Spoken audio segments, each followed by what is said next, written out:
নমস্কাৰ সকলোকে স্বাগতম জনাইছোঁ আজি মোৰ নতুন ভিডিঅ'টোলৈ আশা কৰোঁ সকলো ভালে আছে মোৰো ভালে আৰু আজি ভিডিঅ'টো ৰাতিপুৱাৰ পৰা ষ্টাৰ্ট কৰিছোঁ মই গা পা ধুই চাকি বন্তি দি চাহ তা খাই এতিয়া মই ভাতত আহোঁগৈ কাৰণ আমাৰ বেছিভাগ ৰাতিপুৱা ভাতেই খোৱা হয় আৰু কিছুমানে ৰুটি চুটি খায় সেইটো কাৰণে কৈছোঁ মই আমাৰ ভাতেই খোৱা হয় আৰু তেন্তে বলক ৰাতিপুৱাৰ সময়ৰ পৰা মই কি কৰোঁ কি নকৰোঁ আপোনালোকক অকণমান দেখাব চেষ্টা কৰিছোঁ আৰু বলক ভিডিঅ'টোলৈ আগবাঢ়ো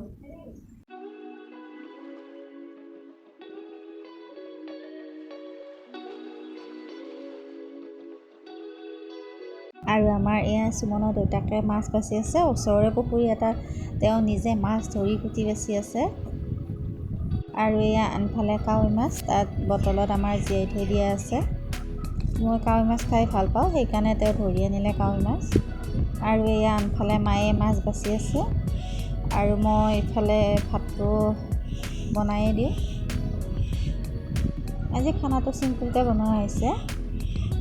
ৰঙালাও দাংবডি আৰু শুকানকৈ মই বনাই দিম আলুৰ লগত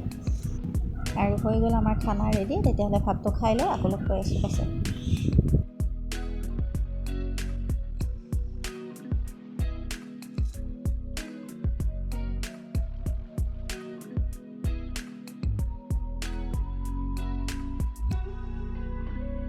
আৰু এতিয়া 1টা বাজি ভাবিছোঁ সৰুকৈ কিবা এটা বনাই দিম বুলি কাৰণ দেউতাক নাই যে দেউতাক গ'ল লং ডিঙত তাত পিকনিক প্লেচ ধুনীয়া এখন ঠাই আছে আমাৰ ওচৰৰে ষ্টাফৰ মানুহ তিনিটাৰ লগত গ'ল এনেই ফুৰিব গ'ল আৰু সেইকাৰণে তেওঁ নাই যে ভাবিছোঁ কিবা এটা সৰুকৈ তাতে বনাই দিওঁ আৰু কিনো বনাওঁ চাই থাকক ভিডিঅ'টো তেতিয়া গম পাব আপোনালোকে আৰু এতিয়া মায়ে আটাটো মঠি আছে মই বনাই মেলি লওঁ আৰু লগত থাকিব পায়স আলু আৰু দাংবডি ভাজি আৰু কণী মানে